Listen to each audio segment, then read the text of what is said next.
नमस्कार मित्रो, मी माजी प्राचार्य एकनाथ दांडगे सर आपलं अनेस्ट या चॅनलवरती मनपूर्वक स्वागत.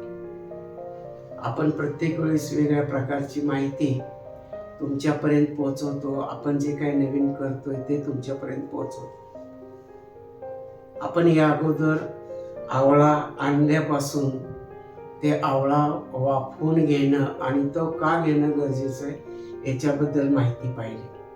आता हा आवळा आपण वाफवून घेतलेला आहे. हा जो आवळा वाफवून घेतलेला आहे त्याचं अज्यात आपल्याला अशी व्यवस्थित पेटल्स किंवा अशा फोडी बाजूला येतात आणि ह्या बाजूला आलेल्या फोडी वेगळ्या करून हे जे बिया आहे ह्या बिया अशा बाजूला पडतात. आता या ठिकाणी तुम्ही पाहताय की हे जे आवळा आहे ह्याचे तुम्हाला लक्षात येईल की ह्याच्या अशा फोडी बाजूला अज्यात निघत आहेत. ह्या अज्यात निघालेल्या फोडी तशाच अलगदपणे बाजूला करून दोन्ही कंटेनरमध्ये आपण टाकतोय. हे टाकत असताना दोन गोष्टीचे महत्त्वाचं आहे ते म्हणजे की यातलं बी अज्यात निघालं पाहिजे. या ठिकाणी आपल्याकडं जो गूळ आहे, गूळ कॅन्डी आपण तयार करतोय, हा जो गूळ आहे तो सेंद्रिय आहे. आपल्याकडचा आवळा किंवा इतर आतापर्यंत झालेलं त्यावरती जे काय कार्यवाही आहे ती तेवढ्याच प्रामाणिकपणे आणि तेवढ्याच स्वच्छतेने केलेली आहे. तर ते ऑर्गॅनिक गूळच आपण याच्यासाठी वापरतोय. या बाजूला जर तुम्ही पाहिलं तर या ठिकाणी आवळा कॅन्डी आहे ती साखरेची. या ठिकाणी ही साखर आहे. ज्यावेळेस आवळ्याचा एक थर येतो त्याच्यानंतर ही साखर अशी आपण यामध्ये पेरतो की ज्या योगे ती साखर सर्व ठिकाणी गेली पाहिजे. आणि हे गेल्यानंतर गुळ ही तशाच पद्धतीने किसून आपण यामध्ये टाकतो आणि हे जे आहे ते थोड्या वेळानंतर किंवा संध्याकाळपर्यंत याच्यापासून पाणी तयार होतं, गुळाचं पण आणि साखरेचं पण.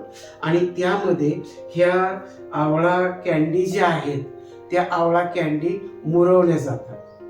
मित्रो, ह्या आवळा कॅन्डी मुरवताना 4 दिवस मुरवायचे असतात की ज्या योगे याच्यामधला जो रस आहे किंवा जो गोडवा आहे तसाच राहून त्याच्यामधलं जी काही सात्विक किंवा जे काही त्याचे न्यूट्रिएंट्स आहेत ते तसेच राहून त्याचा गोडाही वाढतो आणि त्याच्यामध्ये जी काही स्निग्धता आहे ती पण तयार होते, सॉफ्टनेस तयार होतो.